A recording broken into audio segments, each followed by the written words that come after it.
Now, you see, though, the difficulty is that in saying something like it's all one energy, this is really the point. I mean, if you understand that this whole universe is one energy and you're it, you don't really have any much in the way of further problems. I mean, you have a few practical problems, like how to make a good table or a beautiful dress or whatever it is that you're after. But you don't have any more metaphysical problems when you see that. But a person who thinks a lot can't understand that at all, because he says, well, it doesn't make any difference. If everything is all one energy, let's begin again. I mean, what have you said? Well, of course we haven't said anything. Logically, the statement is pure nonsense. Everything is one energy. So what? But that's only because the person who has received this communication has had it only as a thought. And as a thought, it's again like saying, there is paper under every word on this page. And thinking that that means that paper, paper, paper, paper. But when this is something that emerges from not thinking, and when you see that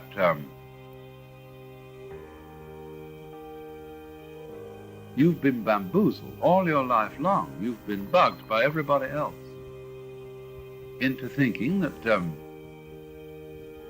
you're some kind of a freak that came into this world, and you don't really belong here because probably your parents didn't really want you, and certainly your brothers, older brothers and sisters didn't want you around. You were eating up more, and in school they tell you, you've got to learn that you're not the only pebble on the beach, and that, therefore the best way of teaching you that is that you're really rather insufferable around here, and you're on probation until you are acceptable.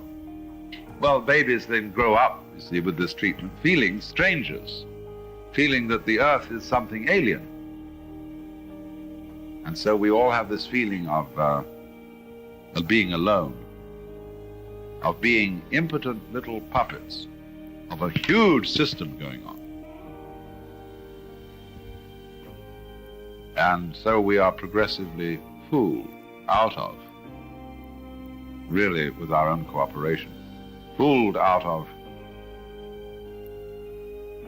this sense that you can get if you suspend all these identifications that one does with the thinking process. This is this, this is that, I'm me, what's me is different from so on. You suspend that.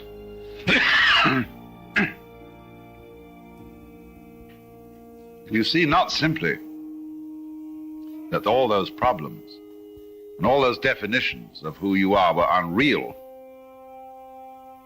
There's something else. You see, there's the feeling, beyond having dissipated the illusion, of the sheer joy and delight of this one energy now is realizing itself as you. And how nice that it won't always be doing that, because that would get boring. It'll go like this, you see, and it'll be a different situation altogether. You'll run into a brick wall, and before you know where you are, you're doing beep, beep, beep, beep out of an eggshell. The whole thing is flipped, and you're doing on another track.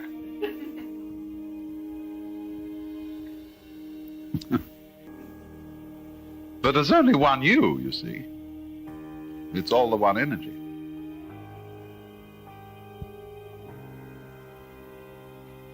But this is, as I say, difficult to understand logically if you don't understand it experimentally. If you understand it experimentally, it's perfectly clear when somebody says everything is one energy. You say, of course.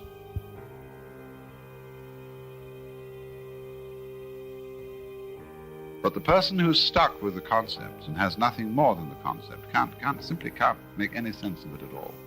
And he says, well, you're suffering from a hallucination. And we'll proceed to prove, according to his ideas, that what you've achieved in that has made no difference to you or to anything else. And of course he can prove it, because his proof is set up to give just that result. Well then,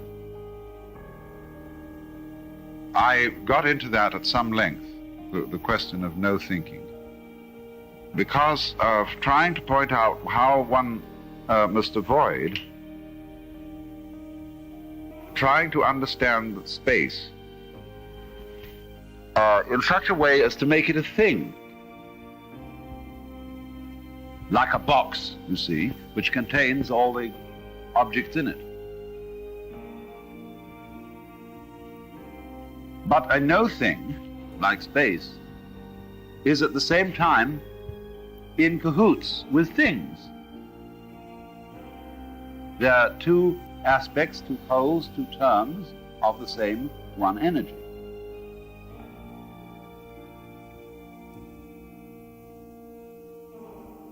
Don't make space at the same pole of the one energy as the things.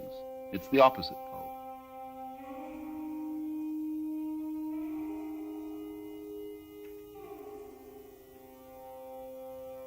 It is then because of our treatment of space as nothing, you see, that we're afraid of death. We are afraid of that pole of experience, which is unconsciousness, that corresponds to space surrounding the world. And because we think that reality, that our life, that our identity is entirely in the domain of consciousness and thingness and thinkableness, the other pole seems completely threatening. Whereas, of course, it is that on which it all depends, because the two poles depend on each other. They energize each other. So when you are scared of the non-being side of things, you are, as it were, frightened of your own mother. Now, of course, you may have reason to be, because there are such things as devouring mothers. But the devouring mother represents the original horror felt for the unknown. And in practice, in human relationships, the devouring type of mother is precisely the person who cannot come to terms with her own unknown. Therefore, she wants to control everything. She wants to see that all her children remain perpetually under her dominance. She can't let go. As if she let go, you know, she'd become uncorseted and flop all over the place, as it were.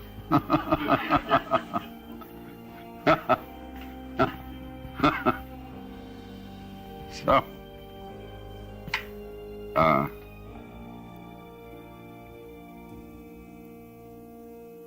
she becomes the devourer.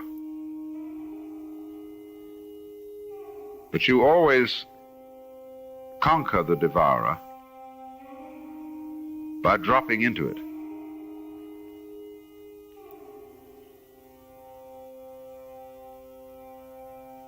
By faith, in other words. Faith in the sense of trust. I don't mean belief, trust. Drop into space, and you float. See, this is only begins to be understood by rocket people as they get out there. We're going to have, I don't know how the psychology of this is proceeding, we're going to have an awful lot of people getting out in space and not wanting to come back. Because when you're in orbit and you float, very interesting sensation. And they have to follow very strict rules, that same way you do with skin diving. and you get to a certain level of pressure, you start floating, and you feel no body weight. And you have to absolutely keep your will going. When the watch says a certain thing, up you go. Orders is orders, see? Otherwise you drown in great delight and bliss. So